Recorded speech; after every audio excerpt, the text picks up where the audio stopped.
In the middle of my biggest business presentation, my wife stormed in with divorce papers and a recording phone. What she didn't know. I'd already uncovered everything, and I was ready. It was supposed to be one of the biggest moments of my career, a high-stakes presentation to a room filled with 12 of our most influential clients, the kind who decide where millions of dollars go.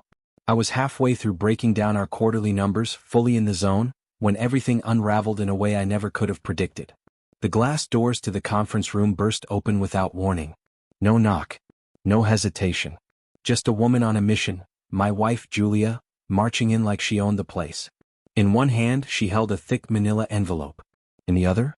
Her phone, already recording. At first I thought maybe something was wrong. An emergency. A crisis.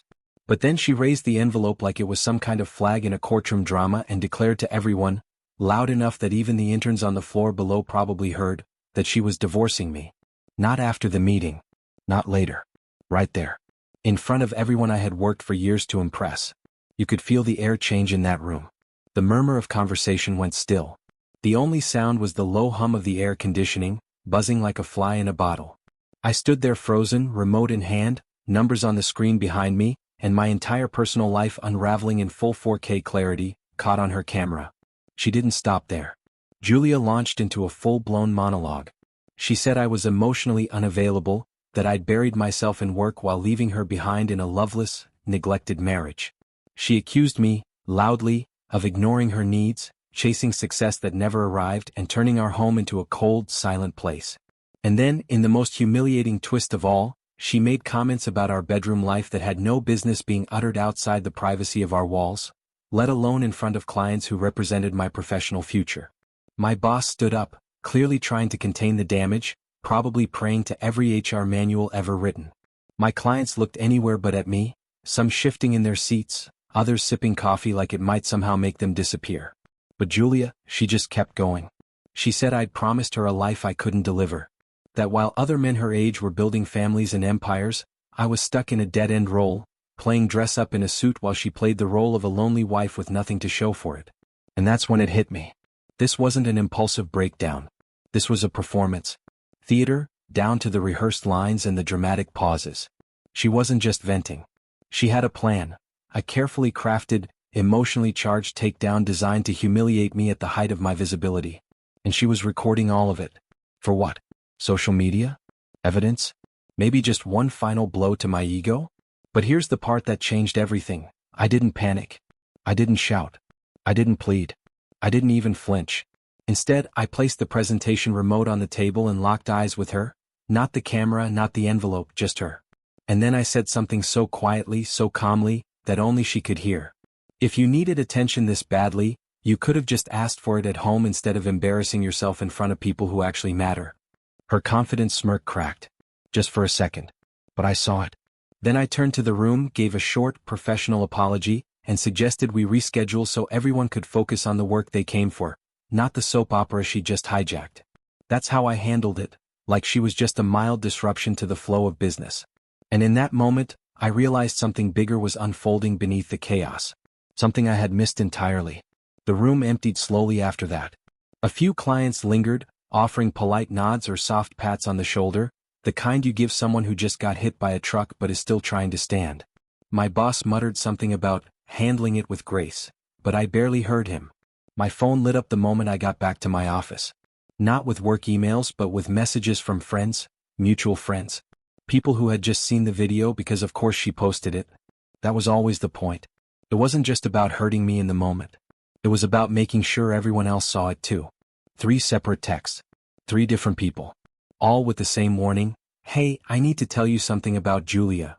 Apparently, she'd been laying the groundwork for this ambush for months. She'd been planting seeds, little whispers to friends and neighbors, carefully framed stories to make me look like a monster.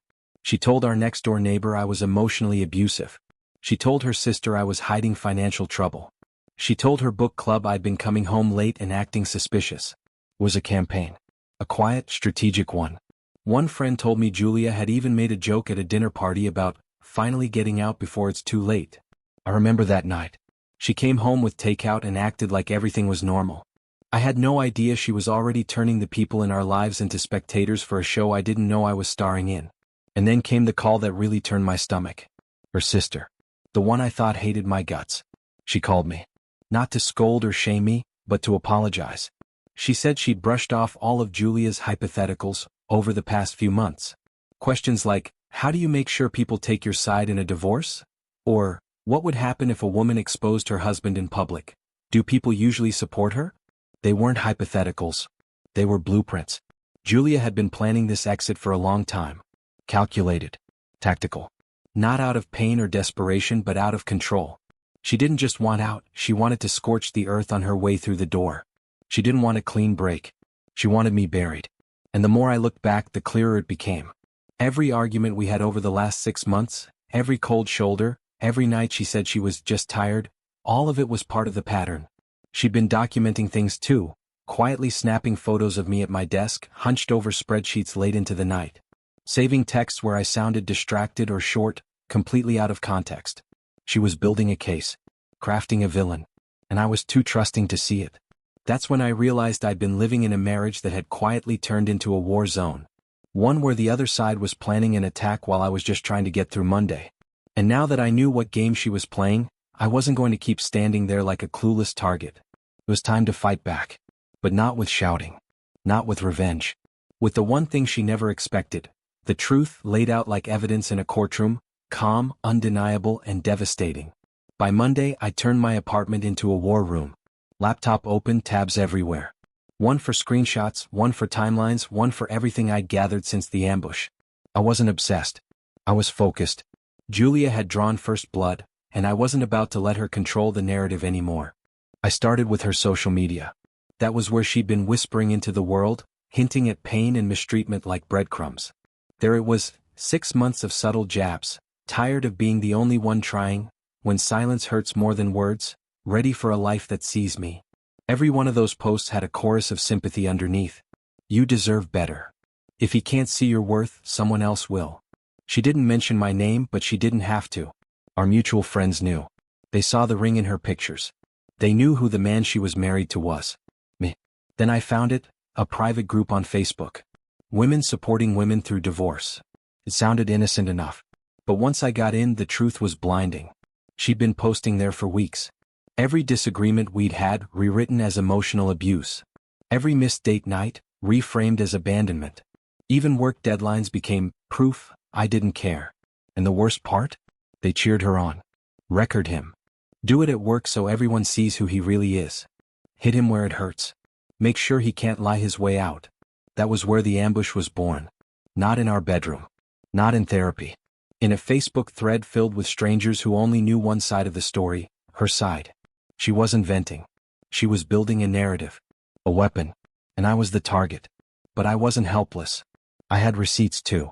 Old emails showing me planning anniversary getaways she later forgot to mention. Credit card statements from dinners she claimed I never made time for. Texts where I checked in during long workdays asking how she was doing. Messages she never replied to. It was all there. Even her search history. I'd never checked before. I didn't think I had to. But now. Searches for how to prove emotional neglect, how to win a high-conflict divorce, publicly exposing a cheating husband. Ironic, considering I never cheated. I'd barely left the office for months. She'd been preparing to assassinate my character while I was just trying to hold everything together. But the final blow? An email chain with a lawyer who specialized in exactly what she'd done to me, high-impact, reputation-focused divorce tactics. She'd been paying for advice on how to destroy me professionally. And I found every word of it, neatly organized in a folder called Freedom Plan. She called it freedom. I called it betrayal. That night, I sat alone at my desk with a whiskey in one hand and her words in the other, reading how she planned to burn down everything we'd built together for a standing ovation from strangers. But I wasn't going to burn. She was. The next week I made my move. I didn't respond with rage. I didn't throw counter-accusations into the wind hoping something would stick. I did what Julia never expected. I let the truth speak louder than anything else. It started with a single post. No dramatic title. No clickbait. Just a calm introduction. Since my personal life was made public, I think it's time I share the full story. Then I posted it all, screenshots of her private messages in that divorce support group. Her coaching sessions on how to maximize public damage. The email to her lawyer asking how to break him without looking like the bad guy. Side by side, I added text threads between us that showed I was trying, checking in, making plans, offering support. I added the calendar receipts of date nights she said never happened. I even posted her cryptic social media quotes, paired with the exact time she was preparing her ambush. This wasn't a smear campaign. It was a timeline. A methodical, documented account of what had really happened. And I ended it with one line. She planned her performance. I lived the reality. The reaction was instant. People who had once commented on her strength were suddenly quiet. Some reached out and apologized. A few even removed their original support comments from her posts. Mutual friends messaged me. Her sister messaged me. Her mother called me. They didn't say much at first. But they didn't need to. I could hear the embarrassment in their voices. The most unexpected reaction? From my boss. He pulled me aside after a client meeting. I saw the post, he said. And I saw what she did here in this office. That's not who you are. We've got your back. I nodded, unsure if I could trust what I was hearing. But then he added, you kept your composure when most men would have broken. That's the kind of leadership we value here. Julia's attempt to destroy me professionally had just cemented my reputation. And as for her? She tried to fight back, of course. She made vague claims about violated privacy and context being manipulated. But every time she posted something, people replied with screenshots of her own messages. No one was buying it anymore. Her army of sympathy had disbanded. Her support network dissolved into silence. And her credibility? Shattered by her own hand. A week passed after the post went viral. I hadn't said a word to Julia since. But then, out of the blue, I got a text from her sister. Can we talk? She's not doing well. I ignored it. Not out of cruelty, but because I had nothing left to give her. Julia made her decisions with a clear head and a deliberate hand. Now she was living with the consequences. But that didn't stop her from trying again. One rainy Tuesday, I came home to find her sitting in my apartment lobby. She looked thinner, pale, and not at all like the woman who burst into my office with a phone and a script. I just want to explain, she said quietly. There was no audience now. No performance. Just a woman realizing the mask she wore for so long had slipped and shattered. I sat down across from her, not out of hope but closure. I was angry, she began. Felt like you'd stopped seeing me. That's because you stopped showing up, I said, calm but firm. She looked down. I didn't know how to talk to you anymore. But you knew how to talk to your coaching group, I replied. You knew how to plot. To record me without consent. To publicly humiliate me in front of my clients. You had plenty of words for everyone but me. She didn't argue. I thought if I could get people on my side, she said finally, it wouldn't feel like losing. I stood up then, the conversation already over. It's not losing, I told her. It's just consequences. Something you tried to dodge by lying to the world. She didn't try to follow me when I walked out. She just sat there, holding on to the broken version of the story she thought she could control. That was the last time I saw her in person. I thought healing would feel like a triumph, like something cinematic. But it wasn't. It was slow, quiet, incredibly ordinary. At first, I found myself checking my phone constantly, half expecting new smears, more lies from Julia, or another digital ambush. But there was only silence. And strangely enough, that silence was louder than anything she'd ever said. I focused on work, not to escape but to rebuild. I poured myself into projects not because they numbed the pain, but because they reminded me that I could still create something meaningful, something mine. My team started looking at me differently, not with pity but with quiet respect. I wasn't the man whose wife humiliated him anymore. I was the guy who stood his ground with grace. I started running again. Every morning before sunrise. The air was sharp, the streets still half asleep. And in those moments, with sweat on my back and the world still waking up, I felt something I hadn't in months: peace. Eventually I took a trip up north. Just me, a cabin, and a stack of old books. No phone. No signal. Just time, real, uninterrupted time. It was there, sitting in the quiet with nothing but my thoughts and a fire crackling nearby, that I let myself really feel everything. The betrayal. The exhaustion. The disappointment. But also, the relief. Because for the first time in a long while, I wasn't fighting anymore. Not to be understood. Not to be loved. Not to be enough. I had finally stepped out of a war I didn't start, and that's what healing really was. About a month after the divorce was finalized, something completely unexpected happened. I got a message, short, oddly formal, from Julia's mother. We hadn't spoken in over a year, And even back then our conversations had always been surface level. But now she wanted to meet. She didn't say why. Just asked if I could spare a few minutes for coffee at the old cafe near the courthouse. Curiosity got the better of me, so I agreed. When I walked in, she was already seated. She looked smaller than I remembered, older somehow.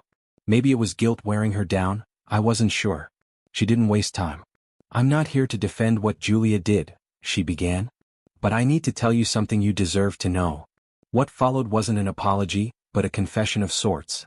Apparently, Julia's behavior had a longer history than even I knew.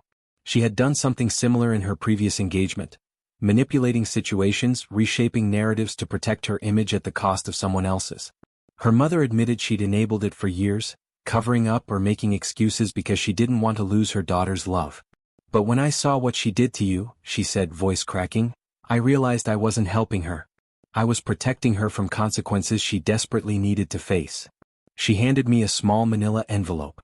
Inside were handwritten letters Julia had written but never sent. Drafts of apologies. Pages of self-justification.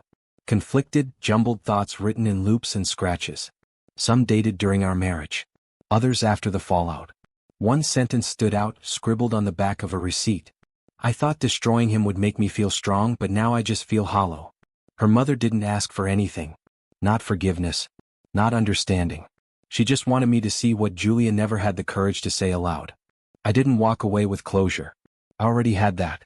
But I walked away with something else, confirmation that I hadn't imagined it. That it really wasn't me. That she had been unraveling long before I ever became her target. It didn't make what she did right. But it reminded me that some battles you walk away from aren't losses, they're escapes. It's strange how peace doesn't arrive with a bang, but a whisper. Weeks passed after that meeting with Julia's mother. I didn't reach out to Julia. Didn't reply to the unsent letters. I read them once, carefully, then tucked them into a drawer I never opened again. Not out of bitterness, but because I had no need for them anymore. I started doing something I hadn't done in a long time. I woke up early just to enjoy the silence. I took long walks without needing a destination. I found joy in ordinary things again. Music, cooking, even folding laundry while a podcast played in the background. I reconnected with people I'd pushed away during the storm. Friends I hadn't spoken to in ages who welcomed me back like I'd never left. We talked about everything but her. That's how I knew I was healing. I didn't need to explain myself anymore.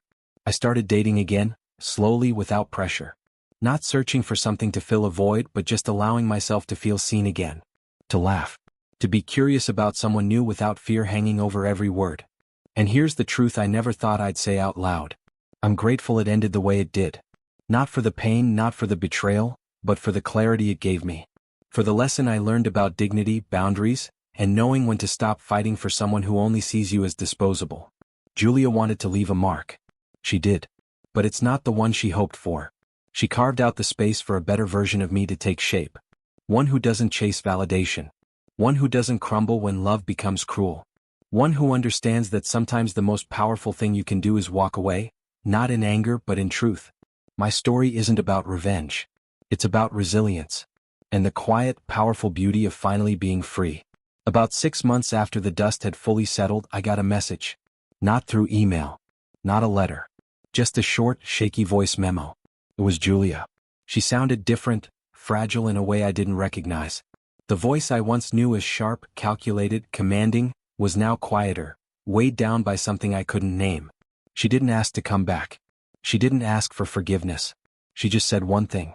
I didn't expect to lose everything trying to prove I deserved more. That was it. No excuses. No justifications. Just a sentence suspended in the air between who we were and who we had become. I didn't respond. Not because I wanted to punish her, but because some silences matter more than words ever could. You see, sometimes the final chapter isn't about slamming the door or throwing away the key. Sometimes it's just knowing that the door doesn't need to be reopened. That message, those few words, it wasn't a turning point. It was a confirmation. That I had made the right decision. That the version of me who stood silent in that conference room, who chose dignity over disaster, that man deserved peace. And now he has it. It's been a year since the conference room incident. A full year since my life was nearly torn apart in front of 12 stone-faced clients and a recording phone held high like a sword. I don't think about Julia often, not out of spite but because peace has a way of silencing noise you used to think was normal. I moved cities. Not because I had to, but because I needed a place that didn't echo with the sounds of betrayal and manufactured outrage. I found a quieter neighborhood, a smaller apartment, and a view of the world that didn't come with 1,000 strings attached. At first, I thought starting over meant finding someone new. But I learned something in this solitude. Sometimes the most important person you meet after heartbreak is yourself. I reconnected with friends I'd neglected during the marriage. I took a trip alone, my first solo travel in over a decade. No itinerary, just space. Space to breathe, to reflect, to exist without walking on eggshells. And professionally? That conference room full of clients? Half of them still work with me. The other half, they referred new ones. Turns out, people respect quiet strength more than performative theatrics. I share this because maybe you're where I was, trying to make sense of a relationship that's become all accusation and manipulation. Let me say this, you're not crazy. You're not too sensitive. You're not hard to love. You're just not meant to live your life trying to prove your worth to someone determined not to see it. There's life after betrayal. A better one. Built slowly, brick by honest brick. And this time the foundation won't crack. 3 months ago I got a message I never expected. It was from Julia. No theatrics this time. No accusations, no camera rolling. Just a quiet, oddly formal message. Hey, I know I'm the last person you want to hear from, but I wanted you to know. I saw the post again the other day. The one you made after everything. I hated it at the time. But now I think I finally understand. I was cruel. Calculated. And you didn't deserve that. I'm sorry. I didn't reply. Not because I hadn't forgiven her, I had for my own peace. But because some stories don't need sequels. Some people don't get a seat in your new chapter. From mutual friends, I hear her life didn't quite go the way she planned. The job offers dried up after her public stunt. The attention she chased vanished when the drama ran out. She still posts online, but the tone's different now. Less confident. More hollow. Sometimes I wonder if she regrets it all. Not just the divorce, but the way she chose to go about it. But that's not my burden to carry anymore. These days I wake up grateful. Not because I got revenge or because the truth came out, but because I got to walk away with my dignity intact. She tried to break me publicly, and I rebuilt privately. This is what healing looks like. A year later, I sat across from my boss at our annual retreat, sipping coffee on a quiet morning before the sessions began. He looked at me, serious for a moment, and said, "You handled something last year with more class than most people could have managed." It didn't go unnoticed. Turns out, not only had I kept my job, I'd earned respect I never expected. I was promoted 3 months later. It's strange how the worst moment of your life can set the stage for something better. Not in a revenge-fueled way. Just growth. Quiet strength. I moved into a smaller place downtown. Simpler, but it feels like mine. The silence no longer feels heavy, it feels earned. I started journaling again. Reading more. Even picked up a guitar I hadn't touched in years. And when I meet new people, I no longer carry the weight of proving anything to anyone. I know who I am now. What I won't tolerate. What I'm worth. Sometimes healing isn't loud. Sometimes, it's the quiet decision to keep showing up for yourself. Every day. And that, to me, is the real win. About 6 weeks after the promotion, just when life felt like it had finally settled, I got an email. Subject line, "I'm sorry." It was from her. I stared at it for a long time. The same woman who had stormed into my workplace like it was a stage, who crafted a campaign to ruin me with surgical precision, was now reaching out. Not through her sister, not through a lawyer, but directly. The email was long. Pages even. She said she'd been going to therapy. Said she'd begun to see how her need for control, attention, and sympathy had swallowed her whole. How it wasn't just our marriage that broke, it was the mirror she refused to look into. She apologized for the public spectacle. For the lies. For the destruction. Said she had no right to expect forgiveness, only that I know she now understands what she did. I didn't respond. Not because I hated her. But because I had healed too much to reopen a door that was nailed shut for a reason. Closure doesn't always come through confrontation. Sometimes it arrives quietly, in knowing you survived. And in choosing not to answer what no longer deserves a voice in your life. About a month after that unexpected email, something happened that caught me even more off guard. I was at a leadership seminar in another city. Nothing fancy, just a conference room in a hotel where executives talked about team dynamics and long-term planning. During a breakout session, we were asked to share personal stories that shaped our leadership style. Most people shared safe stories, childhood lessons, first job failures, stuff like that. When it was my turn, I hesitated. But then I shared the real story. Not every gritty detail, but the core of it, the ambush, the betrayal, the strength it took not to retaliate with rage but to respond with calm truth. I talked about how I learned not to be reactive, to stand on principle, and to protect my peace even when everything felt like it was crumbling. The room went silent, not awkwardly but respectfully. Afterwards, a woman approached me. Her name was Claire. "I've been through something eerily similar," she said. "Except I didn't handle it with half the grace you did." We ended up talking for hours in the hotel lounge, not in a flirty way but like two people who'd both walked through fire and came out with burns, not bitterness. Over the next few weeks we stayed in touch. What started as conversation slowly became connection. Not forced. Not fast. Just honest. Claire wasn't perfect, none of us are, but she was real. Grounded. She had scars like mine and she wasn't afraid to talk about them. Sometimes life gives you echoes of your past, but if you listen closely, it also gives you answers. Claire wasn't just a person. She was proof that healing wasn't just possible, it was already happening. Claire and I didn't rush into anything. After everything I'd been through, I wasn't looking for a rebound or a distraction. I was looking for truth. And she respected that. We met up for coffee a few times, usually after work. We talked about our jobs, our families, the things that had broken us, and the parts we were still trying to fix. One evening, while we sat on a bench overlooking a small lake in her neighborhood, she turned to me and said, "I don't want to be anyone's savior. And I don't need one either. But if you're up for it, I'd like to build something honest." That hit me harder than I expected.